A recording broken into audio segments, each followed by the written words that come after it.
Quand il s'agit d'acclamer le Seigneur des Seigneurs, nous devions apprendre à avoir une autre attitude. Bien-aimé, va dans les hôpitaux pour comprendre ce que nous sommes en train de faire ici. Quel mérite as-tu eu d'être en vie ce matin? Tu as fait quoi? Alléluia. Amen. Tu es arrivé ici. Tu n'as pas eu besoin de personne pour t'aider à arriver ici. Tu es assis. Personne ne t'a aidé à t'asseoir. Tu te mets debout. Personne ne t'aide à te mettre debout. C'est là que chacun de nous devrait comprendre. Il y a des gens qui, pour s'asseoir, ont besoin d'être aidés.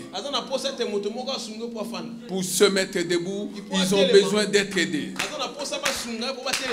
Amen, amen, amen, amen, amen, amen, amen, amen. Gloire à Jésus. Nous entrons dans un autre moment. Le moment de la parole de Dieu. Je voudrais faire quelque chose que je n'ai pas coutume de faire ici. Je voudrais recevoir ce jeune serviteur qui est un de mes enfants, que j'aime beaucoup. Mets-toi, serviteur, viens ici.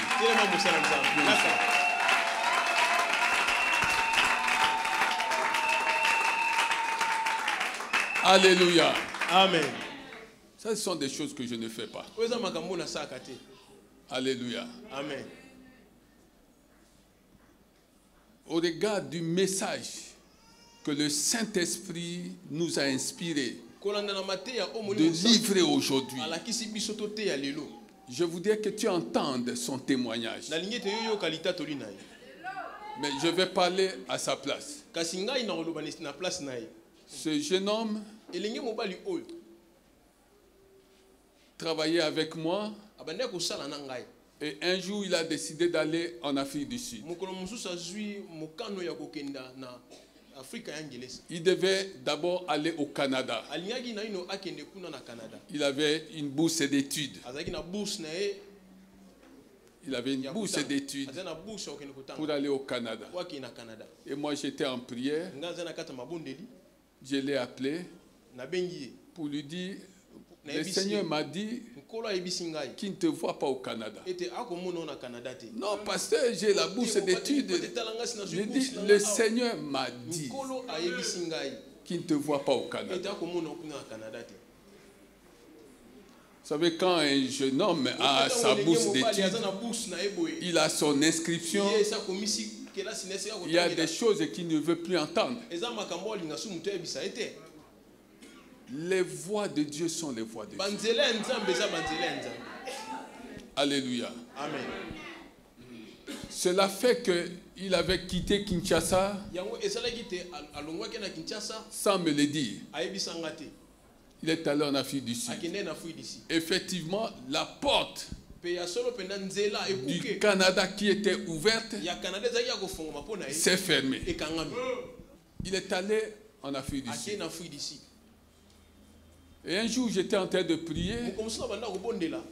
Je lui ai envoyé un message. J'ai dit, le Seigneur m'a dit qu'il te voit en France. Lui, il était en Afrique du Sud. J'ai dit, le Seigneur m'a dit qu'il te voit en France.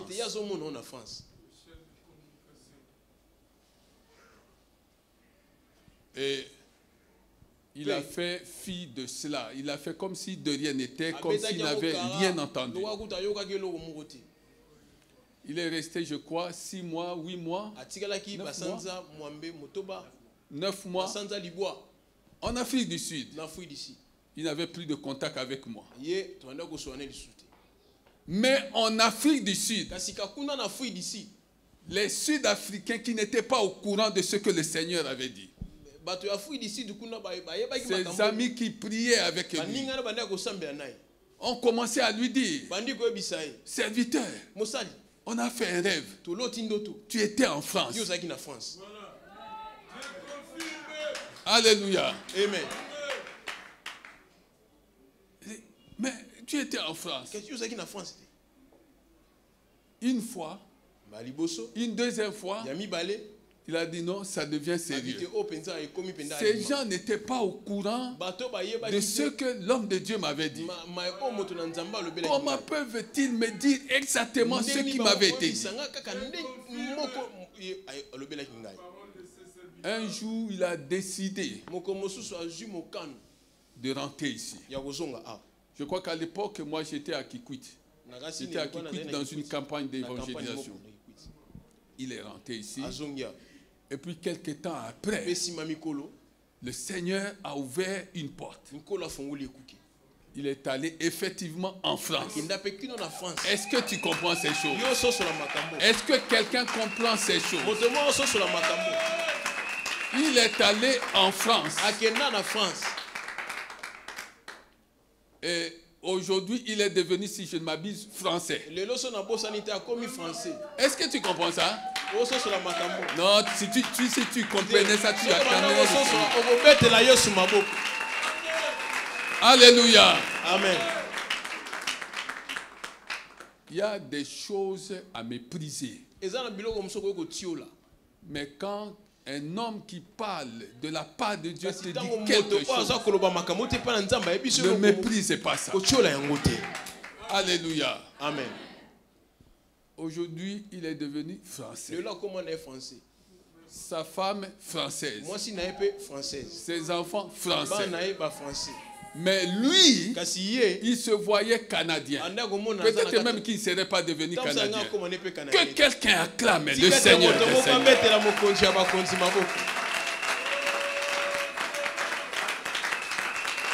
Amen, amen, amen, amen. Amen. J'aime sa façon de chanter. Tous les instruments de musique lui sont familiers. C'est un autodidacte. Personne ne lui a jamais appris ces choses. Alléluia. Amen. Même quand il a commencé à parler anglais, il était encore ici, un autodidacte. Aujourd'hui, il parle mieux. Parce qu'il a suivi des formations, il parle mieux. Mais j'aime sa façon de chanter. Alléluia. Amen. Alors, je te demande de te mettre debout. Je vais lui demander de nous conduire dans l'adoration avec un cantique. Si tu es d'accord avec moi, acclame Jésus et mets-toi debout.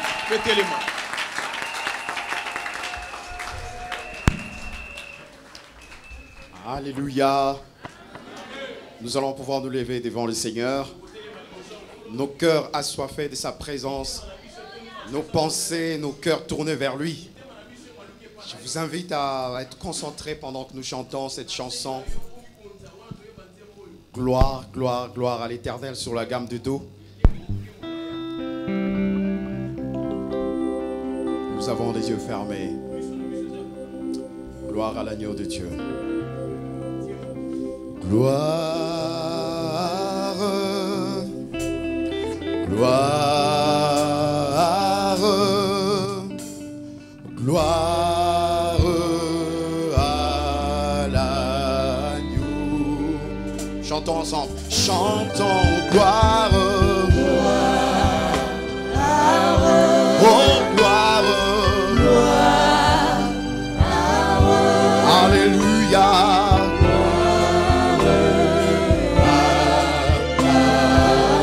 Encore une fois, nous chantons gloire, gloire, oh gloire,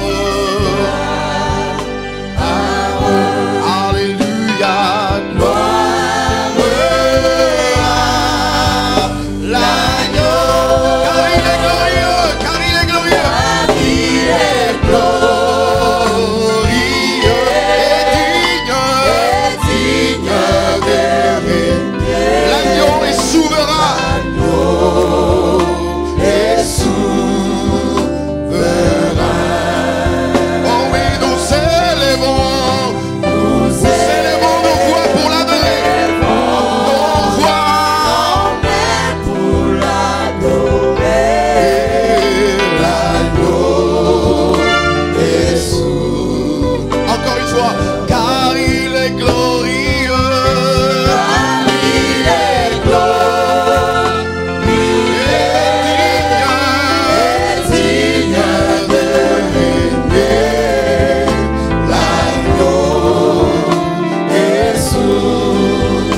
à Jésus. Assieds-toi, s'il te plaît. Assieds-toi. Il est bon de chanter à tout moment à Dieu.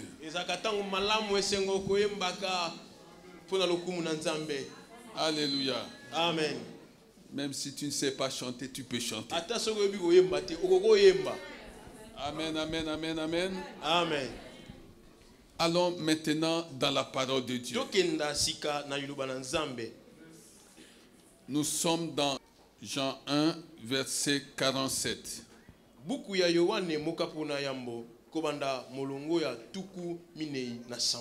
Jésus, voyant venir à lui Nathanaël,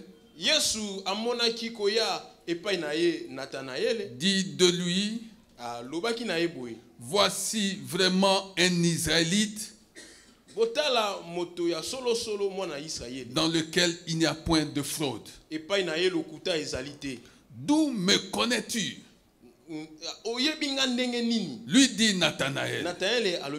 Jésus lui répondit, avant que Philippe t'appela, quand tu étais sous le figuier, je t'ai vu. Nathanaël répondit et lui dit, Nathanaël répondit et lui dit, Rabbi, tu es le Fils de Dieu, tu es le roi d'Israël. Jésus lui répondit, parce que je t'ai dit que je t'ai vu sous le figuier,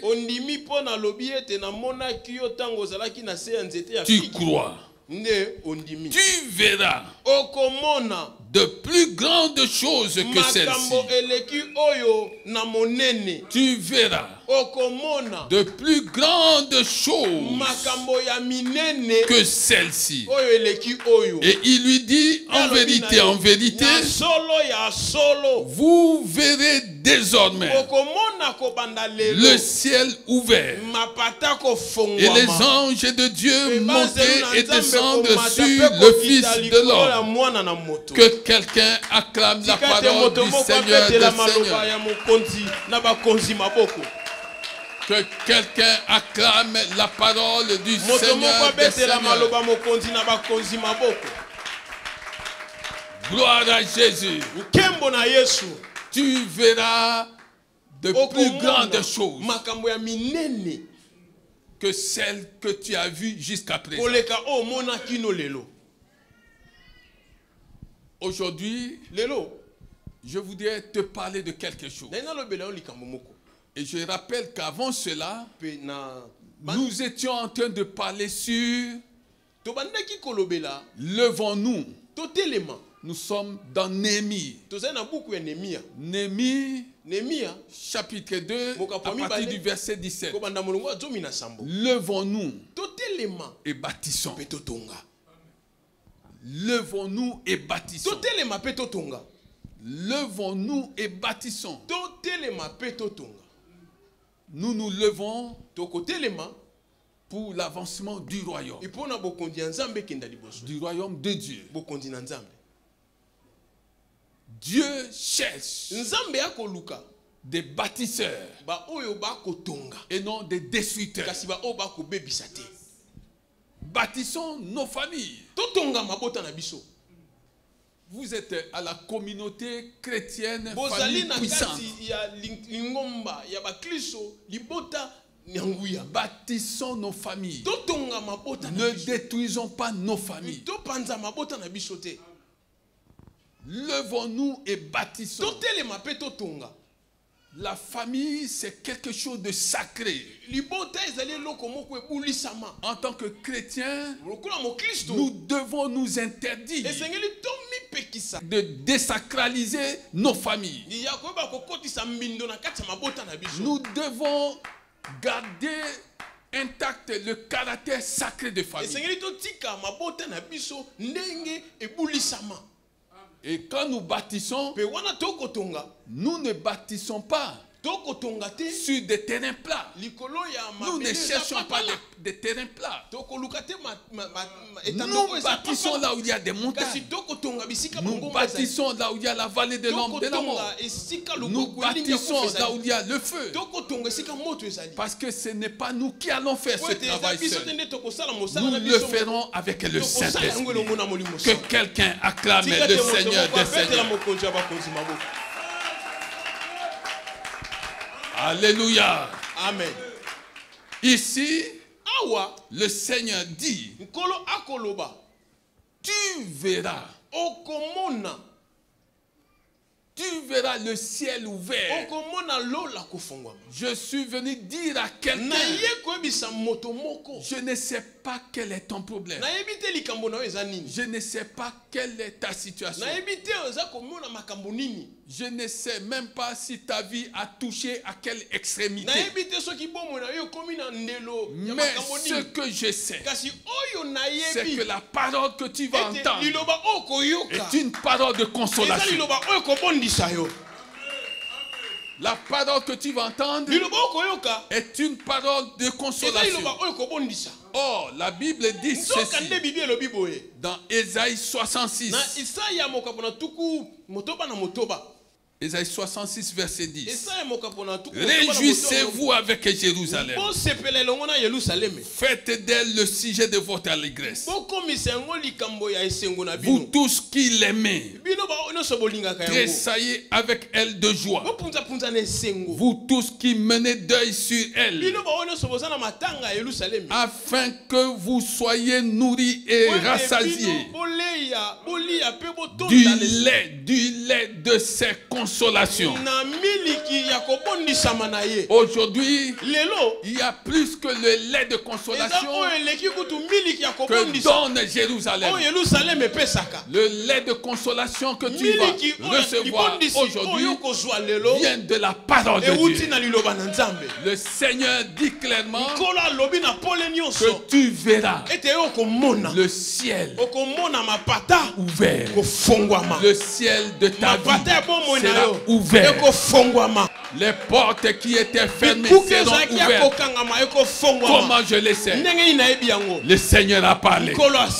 Le Seigneur a parlé. Si le Seigneur parle, qui s'y opposera? Qui s'y opposera? Bien-aimé, quand tu sortiras d'ici, je voudrais que tu notes cela. C'est que le Seigneur a pris la résolution de t'amener à voir le ciel de ta vie ouvert. Le ciel de ta vie ouvert en tout point de vue.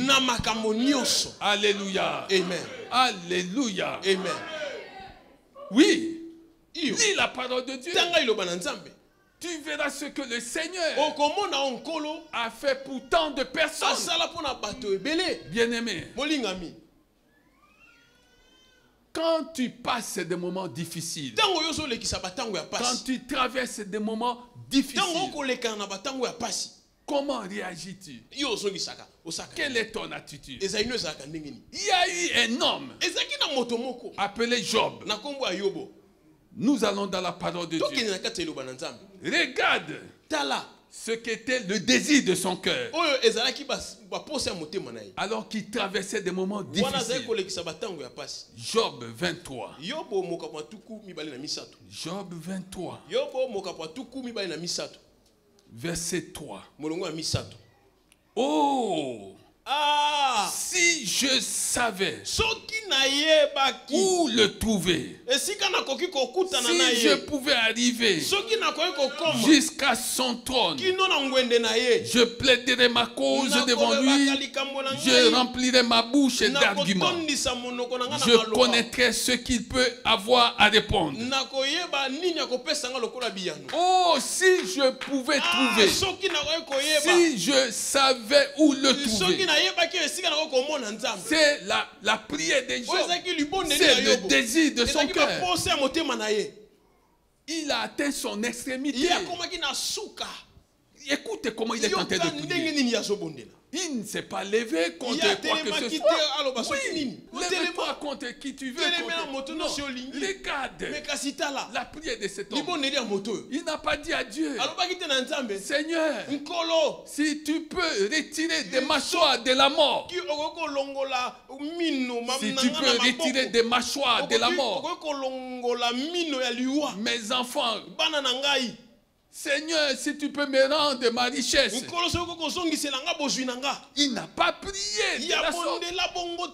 Le désir de son cœur consistait à savoir où trouver Dieu. C'était ça le désir de son cœur. Quel est le désir de ton cœur? Tu cherches que le Seigneur te fasse ceci, le désir de son cœur, c'était la présence de Dieu. C'était la présence de Dieu. Beaucoup de gens, lorsqu'ils traversent des moments difficiles, tournent le dos à l'église. Quand ils traversent des moments difficiles, ils n'ont plus cette ferveur à la prière, à la méditation de la parole de Dieu. Bien-aimé, je suis venu te dire que Dieu a dit que tu verras le ciel de ta vie ouvert, quel que soit ce que tu as perdu. Alléluia. Amen. Si je savais où le trouver, il voulait voir la face de Dieu. Bien-aimé, le véritable héritier, le véritable héritier du ciel ne s'éloigne jamais de Dieu, même quand il passe par des moments de tempête. Est-ce que tu comprends ça? Le véritable héritier de Dieu ne tourne jamais le dos à Dieu, même s'il atteint son extrémité. Alléluia. Amen. Ce sont des esclaves. Quand son maître l'a frappé, il s'éloigne de son maître. Il va loin de son maître. Bien-aimé, tu peux être enfant de Dieu, mais sans être héritier. Je parle à quelqu'un. Tu peux être enfant de Dieu sans être héritier. Est-ce que tu comprends ça? Tu peux être enfant de quelqu'un. Tu es enfant de quelqu'un, mais tu n'as pas part à son héritage. Malheureusement, dans nos églises, il y a des enfants de Dieu qui ne sont pas nécessairement héritiers de Dieu. Oui. Quand tu lis Genèse 25, la Bible dit qu'Abraham donna tous ses biens à Isaac. Il donna tous ses biens à Isaac. Je voudrais que quelqu'un lise ces choses. Genèse 25, verset 5. Abraham donna tous ses biens à Isaac. Mais il n'y avait pas qu'Isaac. Avant Isaac, il y avait Ismaël. Mais la Bible dit qu'il donna tous ses biens. Est-ce que quelqu'un comprend ces choses? Bien-aimé, il faut comprendre Job, ce qui importait pour lui, c'était la présence. Aujourd'hui encore, il faut que chacun de nous comprenne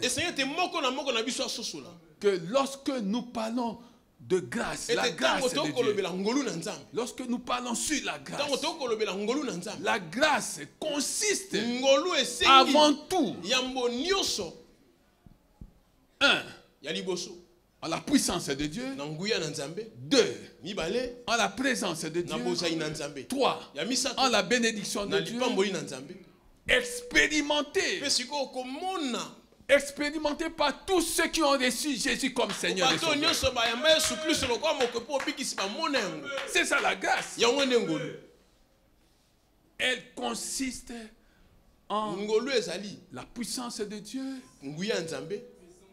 présence de Dieu, la bénédiction de Dieu, expérimentée par tous ceux qui ont reçu Jésus. Alléluia. Amen. Tu as besoin de la présence de Dieu, de la face de Dieu. Un véritable enfant de Dieu, même s'il traverse des moments difficiles, il ne tourne pas le dos à Dieu. Même si Dieu l'a frappé sans comprendre pourquoi Dieu l'a frappé, il revient vers Dieu pour embrasser sa main. Est-ce que tu comprends ces choses? Est-ce que tu comprends ces choses? La Bible dit, Dieu châtie ce qu'il aime. Quand tu passes des moments difficiles, ce n'est pas que Dieu t'a abandonné. Dieu veut te former. Dieu veut t'amener à une autre dimension. Dieu veut t'ouvrir d'autres horizons. Alléluia. Amen. Ça, c'était la prière de Job.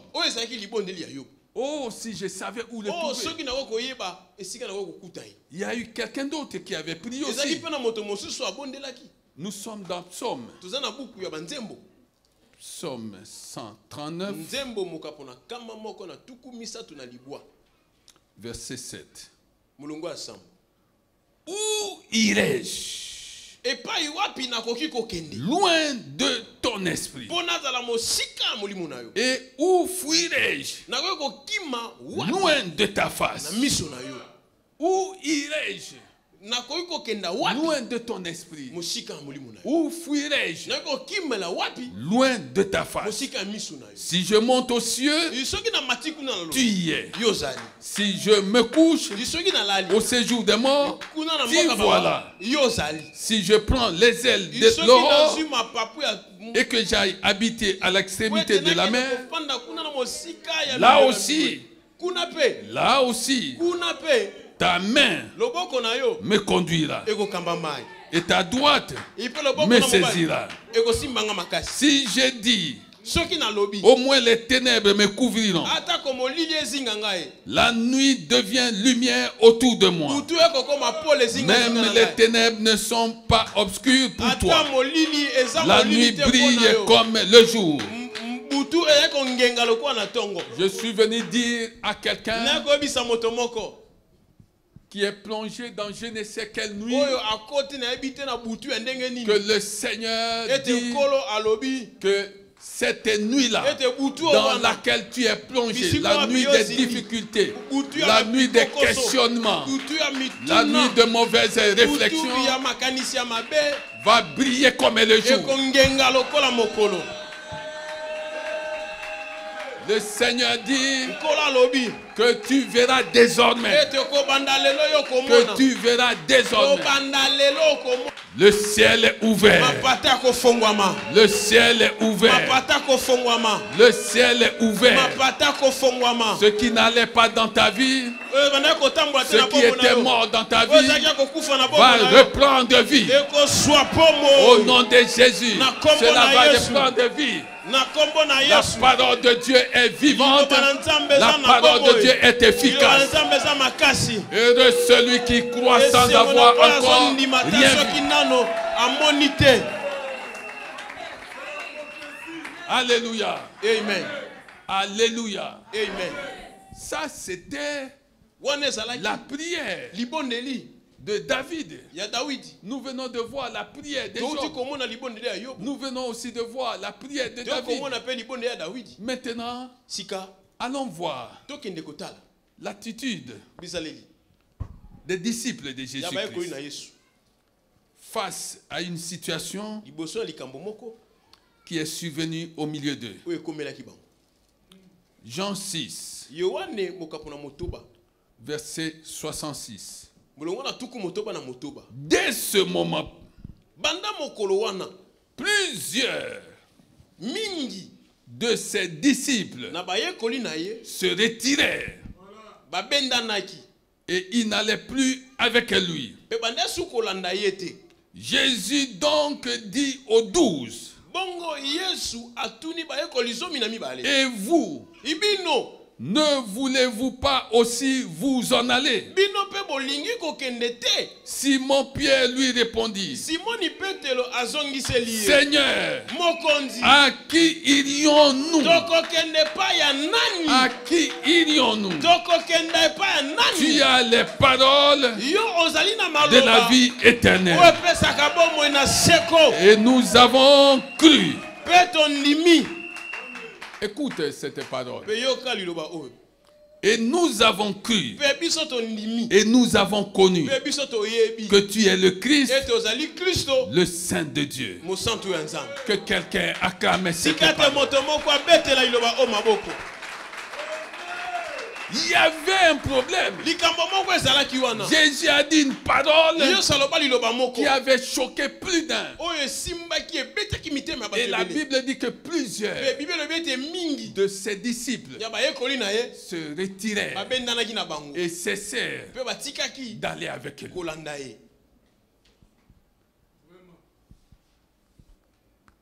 Et Jésus est resté avec 12 disciples. Il dit, et vous? Qu'est-ce que vous attendez? Dis à la personne qui est à côté de toi, sans la toucher, nous ne sommes pas de ceux-là qui se retirent. Nous ne sommes pas de ceux-là qui se retirent. Ah oui. Nous ne sommes pas de ceux-là qui se retirent pour rien. Ah oui. Lorsqu'on sort de quelque part, c'est selon la révélation que le Seigneur a donnée. Si le Seigneur te demande, sors, alors sors. Mais il ne faut pas sortir parce qu'il y a eu un mauvais vent qui a soufflé, il y a eu une tempête. Non, nous ne sommes pas de ceux-là. Alléluia. Amen. Pierre s'est mis debout. Et il a dit à Jésus, à qui irions-nous? À qui irions-nous? Nous avons cru en toi. Croire en Jésus signifie recevoir, obtenir. Recevoir la vie éternelle. Obtenir la vie éternelle. Mais Pierre ne s'est pas arrêté là.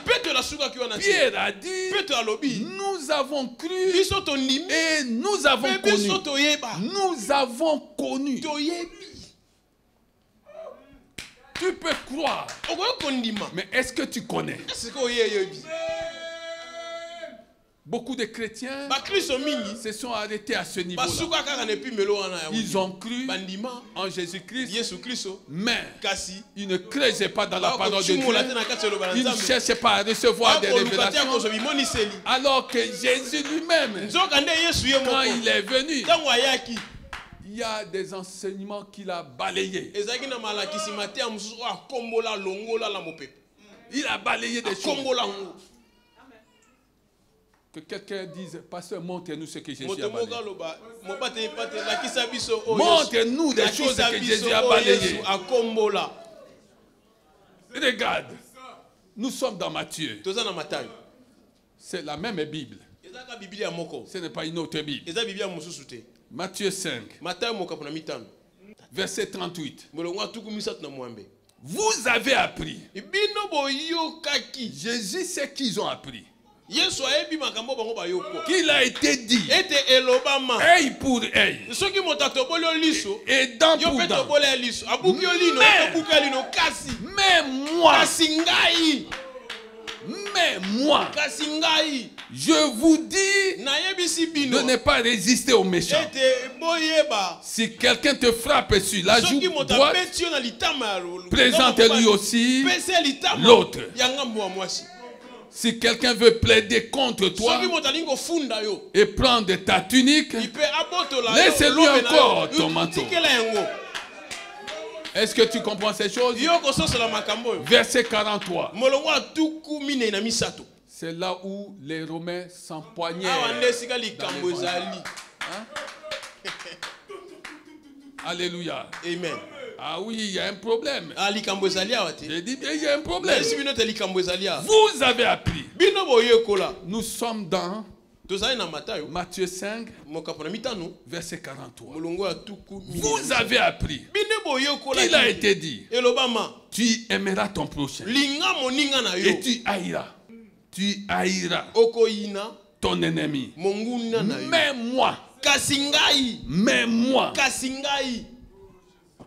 je vous dis, aimez vos ennemis. Bénissez ceux qui vous maudissent. Faites du bien à ceux qui vous haïssent. Et priez pour ceux qui vous maltraitent et qui vous persécutent. Est-ce que tu comprends ces choses? Ah Seigneur, mais il a été aussi dit que vous aurez pour ennemis les gens de votre propre famille. Mais il dit, mais moi, bien aimé, je veux que tu comprennes ça. Si tu as compris ça, alors tu peux comprendre ce que dit Matthieu 16 et 18. Matthieu 16 et 18.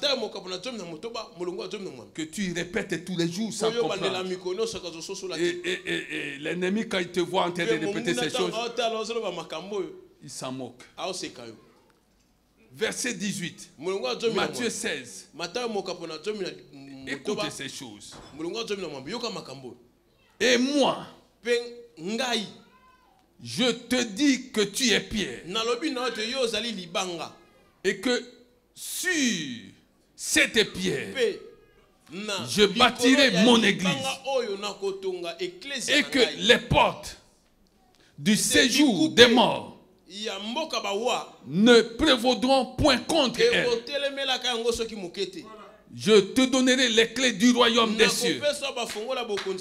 Ce que tu lieras sur la terre sera lié dans les cieux.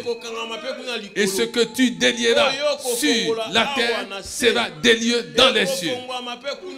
Est-ce que tu as compris ça? Est-ce que tu as compris ça? Je ne sais pas si tu es d'accord avec moi. Si tu es d'accord, acclame le Seigneur des Seigneurs.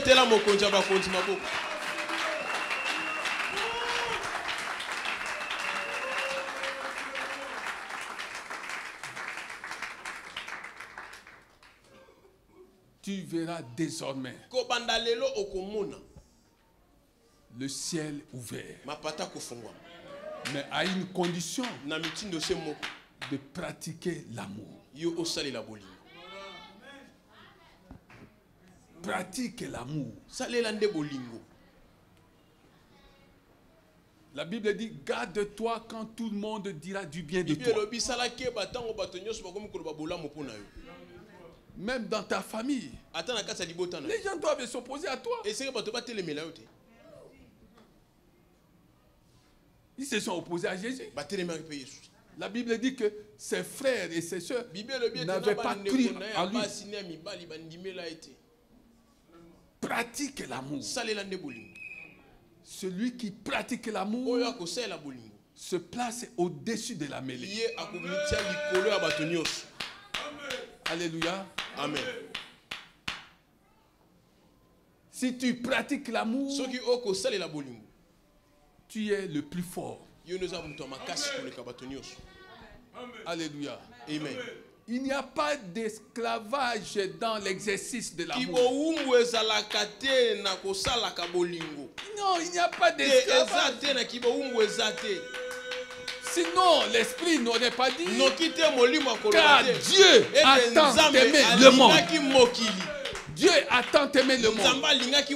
Dieu a tant aimé des mauvaises gens. Il les a aimés au prix de son fils. Il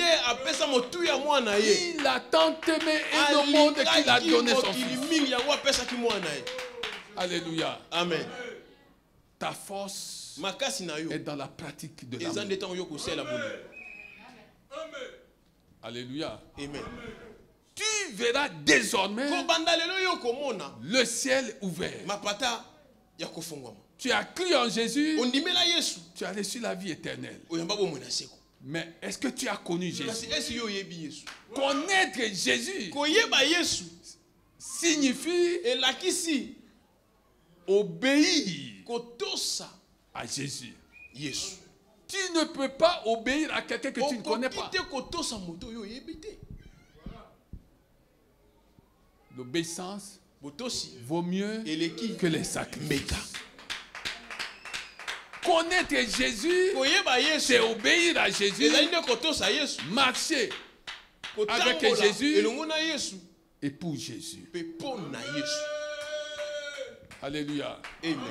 Dans la maison de Dieu, beaucoup de gens marchent avec Dieu, mais ils ne marchent pas pour ses intérêts.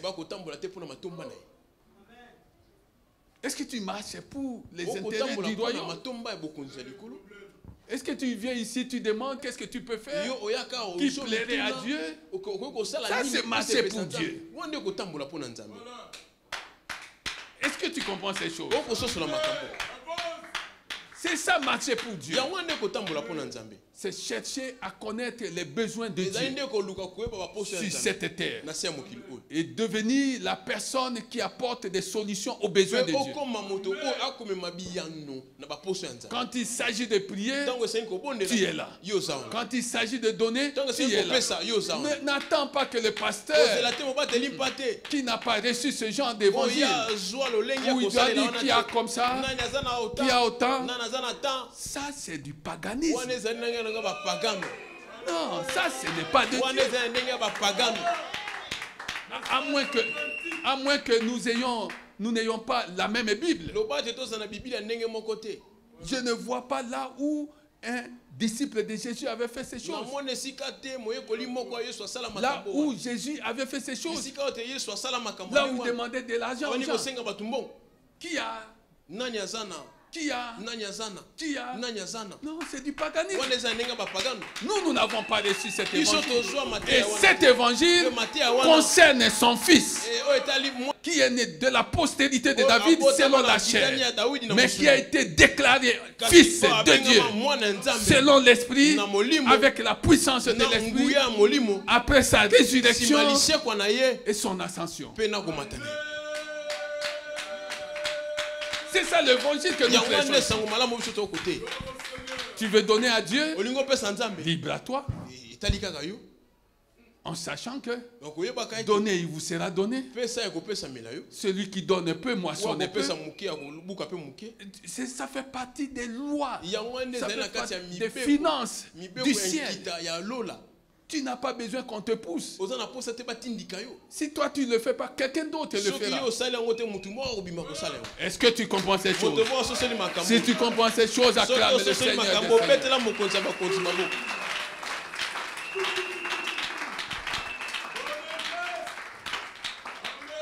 Il y a des gens, quand ils entendent ces choses, il y a même un pasteur qui m'a dit, pasteur Zobé, c'est l'évangile.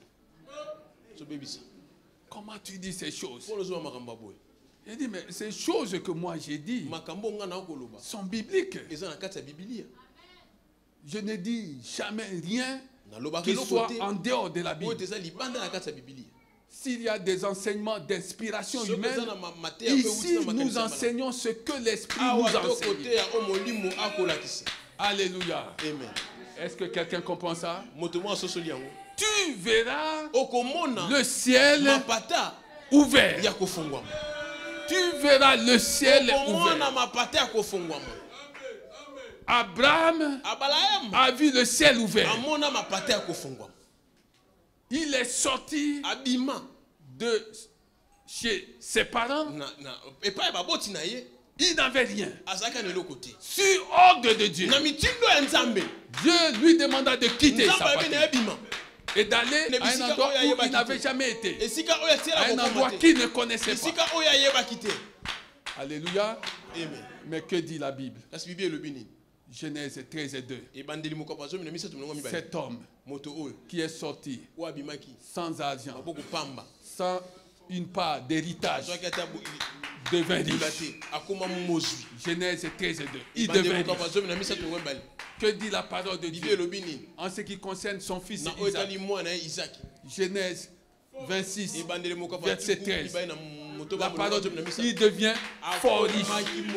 Mais que dit la parole de Dieu au sujet de Jacob, qui est sorti en fouillant son frère? Il n'avait rien. Alléluia. Amen. Frère, je crois que tu as besoin de quelque chose. Viens. Viens, s'il te plaît. Acclame Jésus. Acclame Jésus. Acclame Jésus. Ici. Acclame Jésus. Regarde-moi. Que la puissance de Dieu vienne sur toi.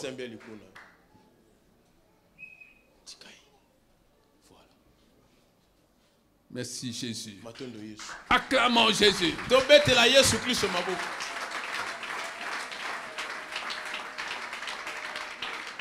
Alléluia.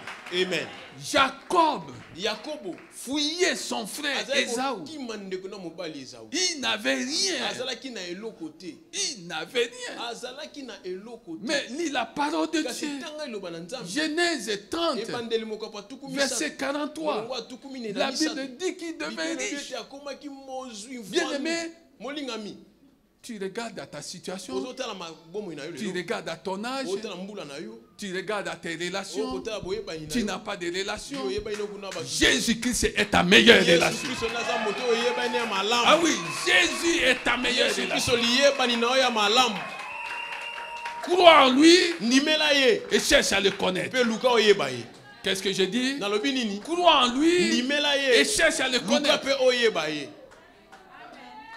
Crois en lui et cherche à le connaître.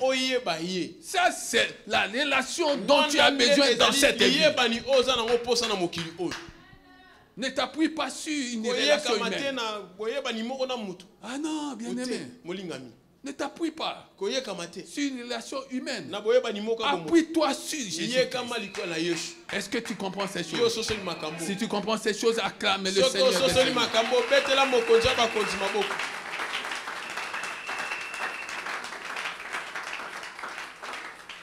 Amen, amen, amen, amen, amen. Amen.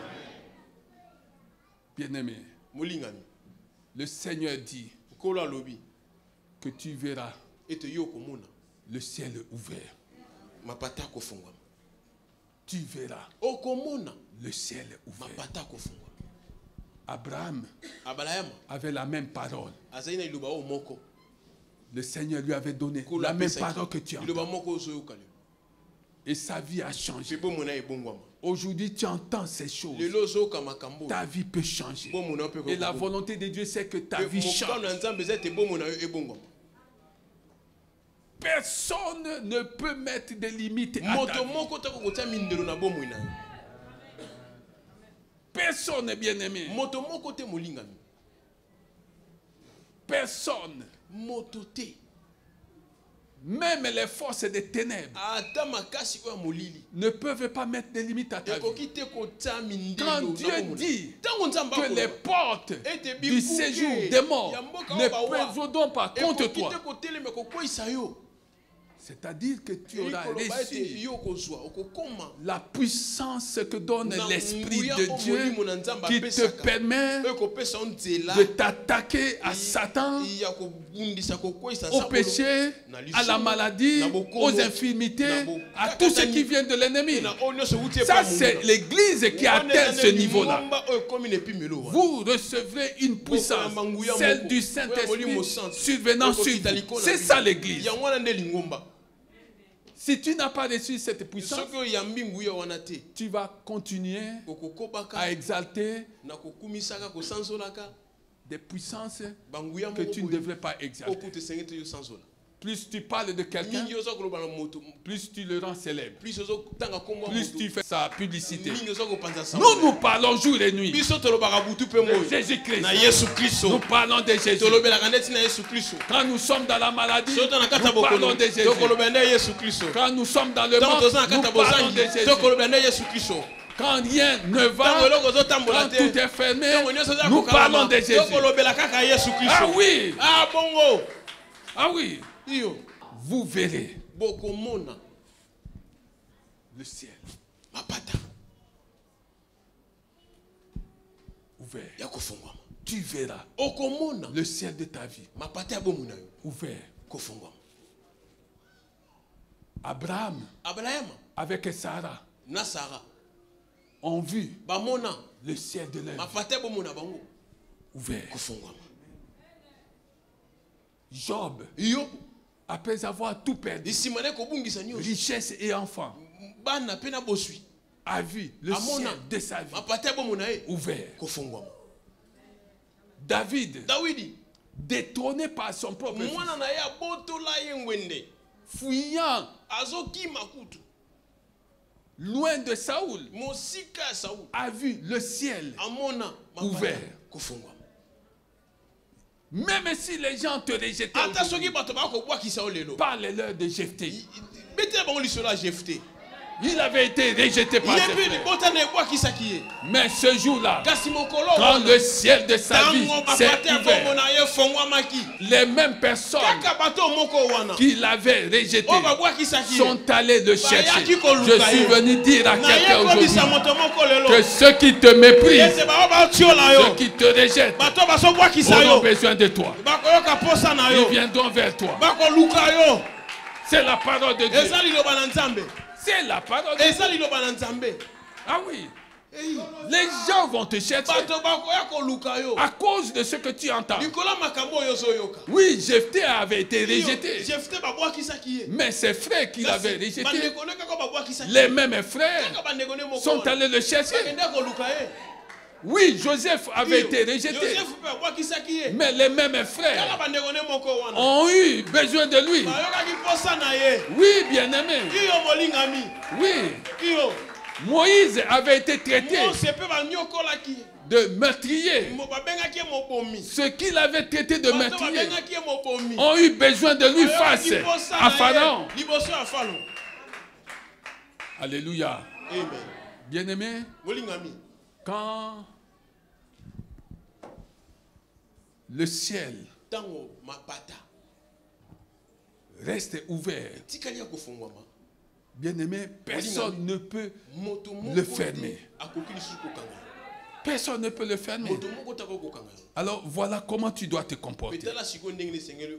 Quand tu traverses des épreuves et que tu as une parole du Seigneur qui dit que tu verras le ciel de ta vie ouvert, voilà comment tu dois te comporter. Nous sommes dans Psaume 105. Voilà des choses à faire. Lorsqu'on est au milieu de la tempête, je suis en train de terminer. Louez l'Éternel. Invoquez son nom. Faites connaître parmi les peuples ses hauts faits. Chantez. Chantez en son honneur. Parlez de toutes ses merveilles. Glorifiez-vous de son saint nom. Que le cœur de ceux qui cherchent l'Éternel se réjouisse. Que ton cœur se réjouisse. Tu as un fardeau pesant, des problèmes, tu as des difficultés, cherche l'Éternel et que ton cœur s'en réjouisse. Cherche l'Éternel. N'empêche pas ton cœur de se réjouir. Ça veut dire, quand tu es au milieu des problèmes, tu es dans la tempête et que tu cherches l'Éternel, ça veut dire que tu cherches à mener une vie d'anticipation de tes miracles. Une vie d'anticipation. Tu n'as pas encore vu que déjà tu parles des choses que tu n'as pas encore vues.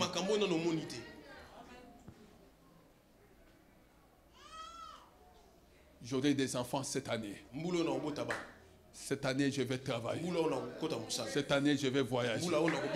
Cette année, je vais faire un business dans tel domaine. Tu n'as encore rien vu, mais tu parles des choses. Ah oui, la foi doit te pousser à parler de ce que tu n'as pas encore vu. Il faut que les sujets de tes conversations tournent autour des choses que tu cherches et que tu n'as pas encore reçues, et tu en parles comme si tu les avais déjà reçues.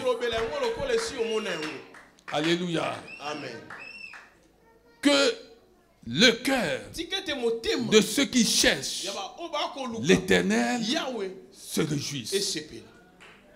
Ce jour-là, le cœur de Sarah s'est réjoui. Ce jour-là, le cœur d'Anne s'est réjoui. Ce jour-là, le cœur de Rebecca, qui était aussi stérile, s'est réjoui. Ce jour-là, le cœur de Marie et Marthe, ce jour-là, s'est réjoui à la résurrection de leur frère Lazare. Leur cœur s'est réjoui. Ils avaient envoyé une délégation chercher Jésus.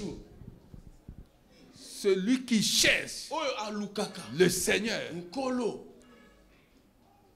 c'est pour réjouir son cœur. Celui qui cherche l'Éternel réjouit son cœur. Oui, bien-aimé. Quand tu es dans les difficultés, cherchez.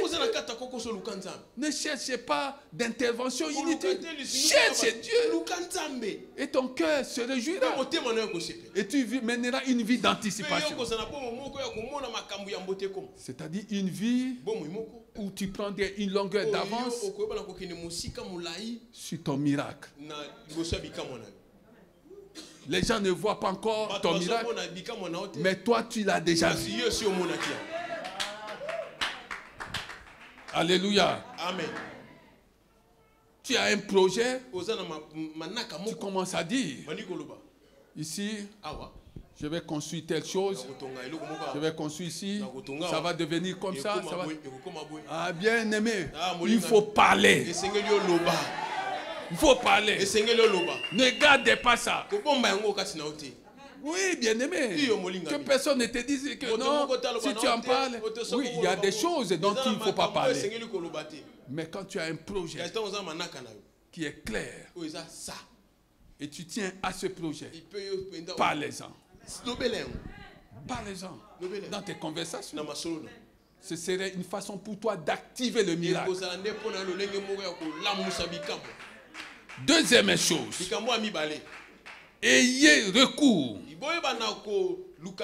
à l'Éternel. Ayez recours à l'Éternel et à son appui. Cherchez continuellement sa face. Ayez recours à l'Éternel et cherchez continuellement dans les moments difficiles sa face. Regardez Proverbe 30, verset 26. J'aime ça. Les Damas, peuple sans puissance, placent leur demeure dans les rochers. C'est ça le royaume de Dieu. Le royaume de Dieu n'est pas à la recherche des gens qui sont naturellement nés puissants. Le royaume de Dieu n'est pas à la recherche des gens qui sont naturellement nés intelligents, nés riches. Le royaume de Dieu est venu chercher des gens impuissants pour les rendre puissants, des gens ignorants pour les rendre intelligents, des gens faibles pour les rendre fort. Est-ce que tu comprends ces choses? Ah non. Le royaume de Dieu bien-aimé n'a que faire des géants. Non. Les royaumes de Dieu cherchent des faibles pour les rendre forts. C'est pourquoi il est dit que les faibles disent je suis fort. Alléluia. Amen. Mais ton problème, apprends à vivre dans le creux du rocher. Apprends à vivre dans le creux du rocher. Et tu verras. Tu es né impuissant dans tel domaine. Tu es né faible. Dieu lui-même t'accordera la grâce de devenir puissant, de devenir fort. Jésus est venu chercher des hommes sans instruction. Le meilleur enseignant de toutes les générations n'est pas allé recruter dans de grandes universités théologiques de l'époque. Il est venu chercher des hommes sans force et il en a fait des géants. Si bien que jusqu'à aujourd'hui, on parle d'eux. Ah oui, bien aimé, c'est ça le royaume de Dieu. Est-ce que quelqu'un comprend ces choses? Bien aimé, tu es dans quelle situation? Tu es dans quelle situation? Souviens-toi, en lisant la parole de Dieu, de ce que Dieu a fait pour tous ceux-là qui avaient cru, pour tous ceux-là qui avaient marché avec lui. Il a fait des merveilles innommables. Souviens-toi de ces choses. Quand tu te souviendras de ces choses, tu verras, tu comprendras que tu n'es pas une personne perdue. Qu'est-ce que j'ai dit? Quand tu feras ça, tu verras, frère, viens ici. Viens ici. Je sais que tu as besoin de quelque chose. Souviens-toi. Souviens-toi, bien-aimé, de la façon dont Dieu sépara les eaux de la mer Rouge. Dans l'histoire biblique, avant le peuple d'Israël, ces eaux étaient là, mais elles n'avaient jamais été séparées. Souviens-toi de ça. Souviens-toi comment Dieu utilisa un jeune homme appelé David face à Goliath. Souviens-toi, bien-aimé, comment Dieu, Jésus-Christ, avait nourri des multitudes à partir de peu de choses. Est-ce que tu ne comprends pas ça? Si tu comprends ces choses, tu peux te dire chaque matin, chaque jour, que le ciel de ma vie sera ouvert. Le ciel de ma vie sera ouvert. Le ciel de ma vie sera toujours ouvert. Le ciel de ma vie sera ouvert. Aujourd'hui, je n'ai rien. Aujourd'hui, je suis dans le manque. Mais demain, les gens viendront chez moi chercher. Ils viendront chercher. Ils viendront chercher. Ils viendront chercher. Acclamez Jésus. Merci beaucoup. Merci beaucoup.